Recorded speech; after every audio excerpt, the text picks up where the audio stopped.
여러분 안녕하세요. 카리타스 아카데미의 남상화 목사입니다. 제가 지난 4년을 꼬박다 올인해서 집필해왔던 구약 정독 시리즈 성경을 읽다가 무세오경, 역사서와 시가서, 그리고 선지서 이렇게 세 권으로 출간되었습니다. 오랜 시간 동안 많은 분들이 책의 출간과 함께 성경 강의를 기다려 주셨는데 책은 출간됐지만 대면 강의는 어려운 팬데믹 상황이라서 불가피하게 동영상 강의로 대신하게 되었습니다.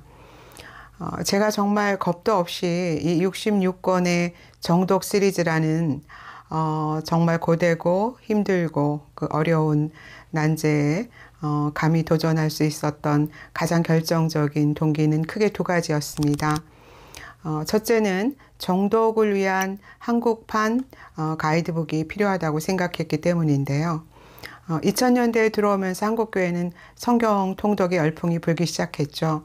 성경 통독, 성경 일독에 관한 많은 책들이 출간되었고 성경 통독이 한국교회 성경 공부의 트렌드를 형성하기도 했습니다. 저는 이런 무브먼트가 성경의 큰 그림을 보는 성경 읽기의 아주 중요한 목표에 도달하는데 크게 기여했다고 생각합니다. 문제는 성경 전체를 개관하면서 훑는 방식으로 읽는 이 통독에 집중하면서 이 프로그램을 반복적으로 돌리다 보니 상대적으로 각 권의 본문을 세부적으로 자세히 살피고 이해하면서 읽어야 하는 정독의 과정이 약해졌다는 것이죠. 그 결과 이런 성경 독자들이 누적되어 가기 시작했습니다. 성경의 큰 그림이 뭔지는 이제 좀 알겠는데 그러나 각 권의 본문 속으로 들어가면 다시 미로에 빠진다. 무슨 말인지 모르겠고 이해가 안 되고 선뜻 공감이 안 되는 본문들이 불쑥불쑥 튀어나오지만 명쾌한 해답을 찾을 수 없어서 어쩔 수 없이 뿌연 회색지대를 더듬는 것처럼 성경을 읽고 있다. 그래서 통독 다음 단계의 심화 과정, 즉 한 권 한 권을 자세히 읽는 정독으로의 레벨업이 잘 안 되고 늘 같은 자리를 맴도는 것 같은 느낌이 든다. 그래서 성경을 읽으면서도 무언가가 늘 미심쩍고 석연치 않고 그런 갑갑함 속에 갇혀 있다. 이런 딜레마들이 바로 제가 오랫동안 성경 통독 강의를 하면서 그 일선에서 목도하고 절감했던 현실들이었습니다. 그래서 찾아봤더니 의외로 한국 저자가 출간한 정독 교재가 거의 없었어요. 물론 낙권이나 정권 주석은 많죠. 번역본은 더 엄청나게 많은 종류의 책들이 나와 있습니다. 문제는 독자가 어떻게 그 수많은 종류의 책들을 일일이 다 찾아서 읽을 수 있겠냐는 것이죠. 물리적으로 불가능하기도 하지만 다 찾아서 읽는다 하더라도 어떤 책을 선별할 것인가 또는 상당 부분 서로 의견과 해석이 다른 그런 신학자들의 입장 중에서 어떤 해석을 선택할 것인가 아니면 양립하는 신학적 입장을 어떻게 한쪽에 치우치지 않고 그 본문이 말하려고 하는 의미에 가장 근접하게 조율할 수 있는가라는 아주 예민하고 까다로운 문제가 남게 되는 것이죠. 게다가 번역본의 경우는 번역 자체가 너무 혼미하고 정확하지 않아서 아무리 읽어도 무슨 말인지 이해가 안 되는 그런 번역의 한계를 드러내는 책들도 사실은 많이 있습니다. 그런 것들이 바로 제가 정독을 위한 한국판 요약본 교재를 써야겠다라고 생각했던 첫 번째 동기였습니다. 여러분이 읽어야 할 책들을 제가 먼저 읽고 여러분이 해야 할 그 복잡하고 어려운 공부를 제가 먼저 대신해서 그 복잡하고 까다로운 신학적 논쟁들을 이해하기 쉽게 요약하고 오해하기 쉬운 난해 구절들이나 핵심 본문들을 중심으로 정리해서 66권 각 권의 포인트가 머리에 쏙쏙 들어오도록 구성해서 전달해 드리려고 했던 것이죠. 두 번째 동기는 수많은 오독과 왜곡으로 훼손되고 있는 성경 말씀에 대한 안타까움이었습니다. 여러분, 너무나 많은 성경 본문들이 독자의 자의적인 해석으로부터 오는 이어령 비어령식의 성경 읽기 관점에 갇혀서 수많은 오독과 왜곡과 남용을 낳고 있습니다. 해괴한 성경 해석과 그걸 적용한 희한한 큐티, 이상한 설교들이 난무하고 있어요. 우리는 누구도 이 문제로부터 자유로울 수 없다는 사실을 인정해야 합니다. 우리가 얼마나 하나님의 말씀을 마음대로 해석하고 난도질하고 마음대로 끌어다가 묵상의 재료, 설교의 재료로 삼고 있는지, 얼마나 비일비재하게 본문을 마음대로 해석하는 해괴한 설교를 들으면서 아무 의심 없이 무조건 아멘하고 있는지, 저는 누구도 부인할 수 없는 이런 불편한 진실을 이제는 밖으로 꺼내서 문제화하고 진지하게 성찰하고 고민해 봐야만 하는 때가 왔다고 생각합니다. 여러분, 성경을 많이 읽는 것보다 몇 배나 더 중요한 것은요, 바르게 읽는 것입니다. 저는 한국교회 그리스도인들과 말씀 사역자들, 설교자들이 지금까지의 잘못 세팅된 성경 읽기 관성에서 벗어나서 하나님의 말씀을 바르게 읽고 정확하게 깨닫고 성경적인 설교를 하기 위한 그런 자성적인 말씀 운동을 일으켜야 하고 그 일에 적극적인 의지를 가져야 한다고 생각합니다. 간절한 마음으로 말씀을 받고 이것이 그러한가 하여 날마다 성경을 상고했던 사도행전 17장의 베레아 사람들처럼 정말 간절하고 진지한 마음으로 말씀을 받아서 날마다 성경을 자세히 살피고 연구하고 공부하는 사람들이 우후죽순처럼 일어나야 한다고 생각해요. 그것이 제가 이 책을 쓰게 된 두 번째 중요한 목적이기도 했고요. 그런 맥락에서 이 책은 4가지의 성경 읽기 방식을 특별히 강조합니다. 첫째는 하나의 이야기라는 통일성 안에서 각 권의 다양성을 보는 성경 읽기입니다. 성경은 하나의 큰 이야기입니다. 우리가 이걸 거대 서사 또는 메타 내러티브라고 부르죠. 그런데 이 하나의 큰 이야기 안에는 서로 시대적, 역사적 배경도 다르고 문학적 장르나 기록 목적, 독자층도 다 다른 66권의 다양한 책들이 모여 있어요. 이 다양한 이야기들을 어떻게 각 권의 고유한 특성을 훼손시키지 않으면서 하나의 이야기로 연결할 수 있는가? 또는 어떻게 통독과 정독이라는 두 마리의 토끼를 한 번에 잡을 수 있는가? 이게 우리가 넘어야 할 성경 읽기의 큰 허들이자 중요한 관건이죠. 하나의 이야기라는 통일성 안에서 각 권의 다양성을 보는 성경 읽기란 이런 거예요. 어떻게 66권의 다양한 책들을 각 권의 고유한 역할과 특징과 개별적 본문의 의미를 자세히 살피면서도 하나의 이야기라는 큰 흐름 안에서 벗어나지 않고 스토리를 연결하면서 흘러가게 할 수 있는가를 주목하면서 보겠다는 것이죠. 두 번째 강조점은 신적 저자의 의도대로 읽는 성경 읽기입니다. 여러분, 만약 하나님이 이 시대의 그리스도인들에게 주시고 싶어 하시는 가장 우선적인 메시지가 있다면 뭘까요? 저는 제발 성경을 너희 마음대로 둔갑시키지 말고 내가 본래 의도했던 대로 좀 바르게 읽거라고 생각합니다. 신적 저자의 의도대로 읽는 성경 읽기란 그런 거예요. 성경의 원저자이신 하나님이 그 본문을 주셨을 때 의도하셨던 본래의 의미대로 성경을 읽자는 것이죠. 여러분, 모든 성경 본문에는 하나님이 그 말씀 속에서 의도하셨던 본래의 의미가 내장되어 있습니다. 이 본래의 의미는 누구도 마음대로 바꿀 수 없어요. 성경의 원저자이신 하나님 한 분만이 그 본문의 의미를 부여하실 수 있고 그 의미를 결정하실 수 있기 때문이죠. 그렇다면 여러분, 성경을 바르게 읽을 수 있는 가장 결정적인 키는 뭘까요? 하나님이 본래 의도하셨던 의미가 뭔지부터 정확하게 이해하는 것이죠. 그래야 수많은 오독과 왜곡과 남용에서 벗어날 수 있고 본문의 본래 의미를 훼손하지 않으면서 큐티도 하고 적용도 하고 성경적인 설교도 할 수 있는 것입니다. 다시 말해서 하나님이 그 본문에서 의도하셨던 본래 의미부터 정확하게 이해해야 본문의 의미를 내게로 끌어오는 다음 문제에 대한 답을 정확하게 얻을 수 있다는 것입니다. 그것이 바로 신적 저자의 의도대로 읽는 성경 읽기가 추구하는 포인트예요. 세 번째 강조점은 기독론적 관점과 선교적 관점의 성경 읽기입니다. 여러분, 성경을 바르게 읽는 중요한 관건 중 하나는 내가 이 전체 성경 이야기를 어떤 관점으로 바라볼 것인가를 결정하는 것이에요. 내가 어떤 각도에서 어떤 색의 안경을 쓰고 전체 성경을 볼 건가와 같은 것이죠.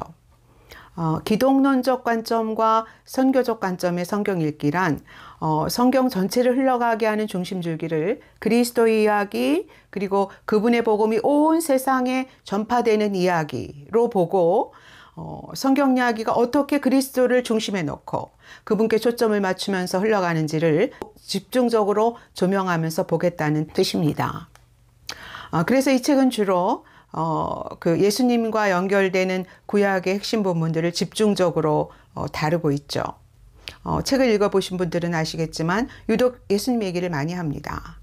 구약 성경이 어떻게 먼 훗날 이 땅에 임하실 예수 그리스도를 바라보면서 그 클라이막스를 향해 가고 있는지, 그리고 그분이 오셔서 행하실 일을 예표하는 일에 많은 신경을 쓰고 있는지에 초점을 맞추고 있다라는 뜻이죠. 네 번째 강조점은 우리의 삶의 자리입니다. 여러분은 왜 성경을 읽으십니까? 이 질문에 대한 첫 번째 대답은 하나님을 알기 위해서이어야 할 것입니다. 그리고 그 마지막 대답은 그분의 말씀대로 살기 위해서, 말씀의 열매를 맺기 위해서이어야 할 것입니다. 말씀하시는 하나님을 만나고 그분이 누구신지 알게 된 사람은 반드시 인생의 가장 중요한 두 가지 질문에 대답할 수 있는 사람이 됩니다. 나는 누구인가? 나는 어떻게 살다 죽어야 하는 존재인가? 우리는 이 두 가지 질문에 스스로 대답할 수 없습니다. 우리를 존재하게 하신 그분만이 그 대답을 갖고 계시기 때문이죠. 다시 말해서 성경을 읽는다는 것은요, 하나님이 누구신지를 알고 그분 앞에서 나는 누구이고 어떻게 살아야 하는 존재인지를 아는 것까지 가는 것이에요. 그분이 내 인생에 부여하신 고유한 의미와 가치를 알고 그 삶의 의미, 절대가치에 자신의 인생을 투신하는 존재가 되어가는 것까지가 성경을 읽는다는 것의 진정한 의미라는 말입니다. 그래서 언제나 늘 성경을 읽는 우리에게 가장 중요한 질문은 성경을 얼만큼 아는가, 몇 번 통독했는가가 아니라 그래서 So what? 이라는 질문이에요. 그래서 성경을 읽은 우리에게 어떤 일이 일어났는가? 그분의 말씀이 내 삶의 자리에서 어떤 열매를 맺고 있는가? 라는 것이죠. 그것이 제가 이 책에서 계속해서 독자를 삶의 자리로 부르는 이유이고요. 각권의 종교일부를 그래서 우리는 어떻게 살아야 하는가라는 리플렉션으로 마무리하는 이유입니다. 그래서 창세기를 읽은 우리는 어떻게 살아야 하는가? 출애굽기, 레위기, 민수기, 신명기, 열왕기, 욥기, 이사야서, 말라기서를 읽은 우리가 자신의 삶의 자리에서 맺어야 할 말씀의 열매는 무엇인가를 진지하게 성찰하고 고민하면서 성경을 읽자라는 뜻이죠. 최소한 말씀대로 안 사라지는 이 현상을 너무 자연스럽게 태연하게 받아들이지는 말고 좀 거북하고 불편해하기라도 하면서 성경을 대하자라는 뜻입니다. 오늘 그 강의를 마무리하면서 여러분께 이런 말씀을 드리고 싶습니다. 흔히 우리는 이런 얘기를 많이 듣죠. 예수 믿는 사람이 그렇게 많은데 세상이 왜 이 모양인가? 저는 우리의 삶의 자리에 그 답이 있다고 생각합니다. 여러분, 세상은 성경을 읽고 성경을 안다고 말하는 사람들에 의해 변하지 않습니다. 세상을 변화시키는 역사는요, 언제나 성경을 하나님이 의도하셨던 본래의 의미대로 정확하게 깨달은 사람, 바로 그 사람의 삶의 자리에서 어떤 역동적인 일이 일어났을 때 시작되었습니다. 그게 바로 사도행전의 역사죠. 성경을 읽고 있지만 내 삶에 아무 일도 일어나지 않는다면 뭔가 심각하게 고장난 것입니다. 그렇다면 둘 중 하나의 가능성이 매우 커요. 내가 성경을 잘못 알고 있거나 아니면 성경을 고상한 지식의 정보 창고쯤으로 생각해서 성경으로 선생 노릇하기를 즐기고 있거나. 여러분, 사복음서 전체에서 예수님께 가장 무서운 책망을 받은 사람들이 누군지 아세요? 성경을 정복했다고 자부하면서 자신은 결코 성경에 정복당하지 않았던 사람들. 선생 노릇하기를 즐거워했지만 정작 성경이 자신의 선생이 되게 할 생각은 없었던 사람들. 바리새인과 서기관들이죠. 예수님이 그들에게 독사의 자식들아! 라고 무섭게 책망하시지 않습니까? 여러분, 성경은 우리가 정복하는 책이 아닙니다. 성경은 결코 우리에게 정복당하지 않아요. 성경은 정복하기 위해서 읽는 책이 아니라 우리가 정복당하기 위해 읽는 책입니다.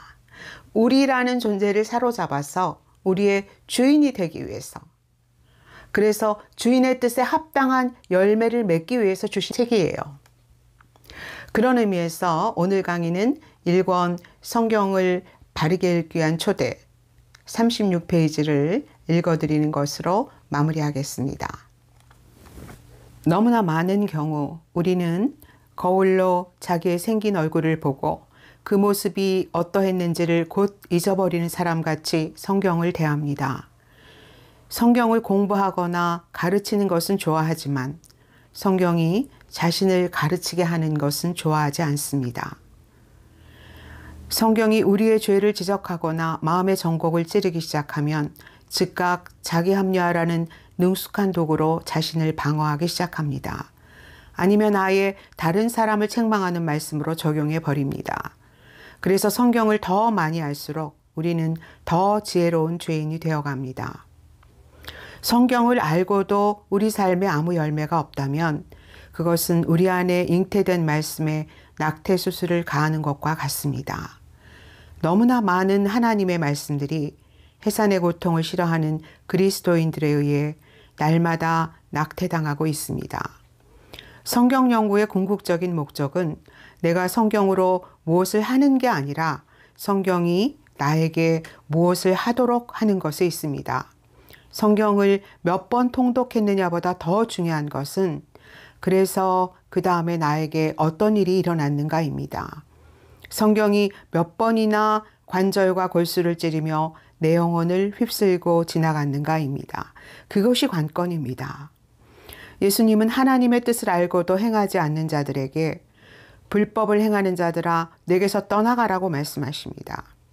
진리를 알고도 행하지 않는 것은 불법입니다. 성경을 알고 성경에 대해 말하는 것으로 삶을 대신하는 것은 못된 나무가 맺는 나쁜 열매입니다. 성경을 읽는 궁극적 목적은 우리가 성경의 주인이 되기 위해서가 아니라 성경이 우리의 주인이 되기 위해서입니다. 성경의 다스림을 받기 위해서입니다. 성경의 다스림을 받아서 말씀의 열매를 맺는 것 외에 다른 어떤 것도 성경을 읽는 목적을 대신할 수 있는 것은 없습니다. 날마다 여러분의 관절과 골수를 찌르며 여러분의 영혼을 뚫고 지나가는 살아계신 하나님의 말씀이 그분이 의도하셨던 본래 의미대로 여러분의 삶의 자리에서 아름다운 열매를 맺게 되기를 간절히 바랍니다.